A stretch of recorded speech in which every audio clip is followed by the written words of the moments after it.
Voilà, Amen. Gloire à Dieu. Je voudrais vous dire une petite pensée ce matin. Savez-vous que selon la Bible, il y a des choses que vous pouvez faire et qui plaisent à Dieu?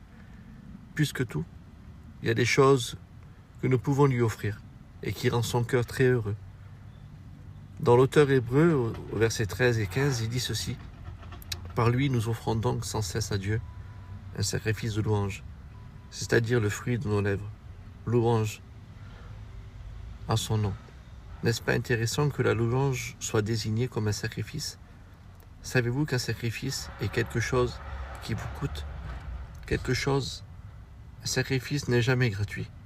Un sacrifice, quand on sacrifie quelque chose, ce n'est pas facile à donner, n'est-ce pas? Savez-vous que Dieu adore quand nous l'adorons dans votre douleur? Quand vous l'adorez dans vos luttes? Quand vous ouvrez la bouche et vous dites merci Seigneur? Même dans les saisons des découragements de votre vie, c'est pour ça que la louange est appelée un sacrifice.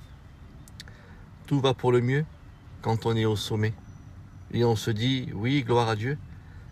Mais c'est dans les moments là où on passe dans la vallée que Dieu se dit, il continue à me louer. Et il me reste fidèle malgré les épreuves et ces tribulations. C'est pas possible. Un jour, un pasteur a perdu sa femme.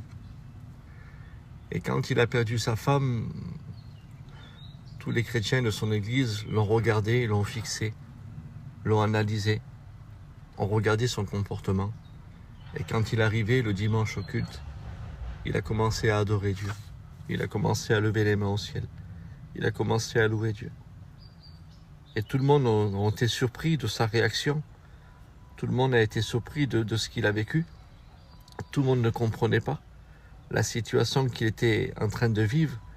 Et lui, il était dans l'église en train d'adorer Dieu. Il est en train de pouvoir manifester tout son cœur, tout son amour pour celui qui sert. Et il y en a certains qui ont venu vers lui et lui ont dit, mais comment tu fais? Comment tu fais? Et lui, il a dit cette parole. Il dit, parce que au paradis, on ne pourra plus louer Dieu dans la douleur.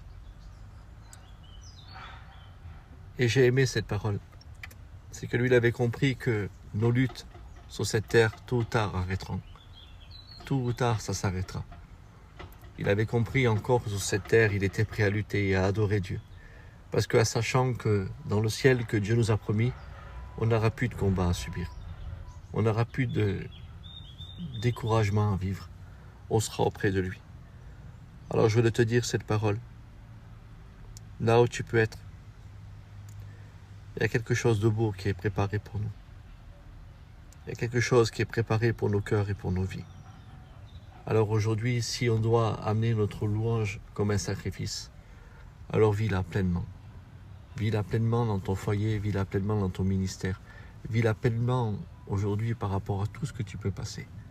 Parce qu'un jour, Christ va venir nous chercher. Alors j'ai compris ce verset, Hébreu 13 au verset 15. Il dit aujourd'hui, ma louange, qu'elle devienne un sacrifice pour toi. Que Dieu vous bénisse à tous.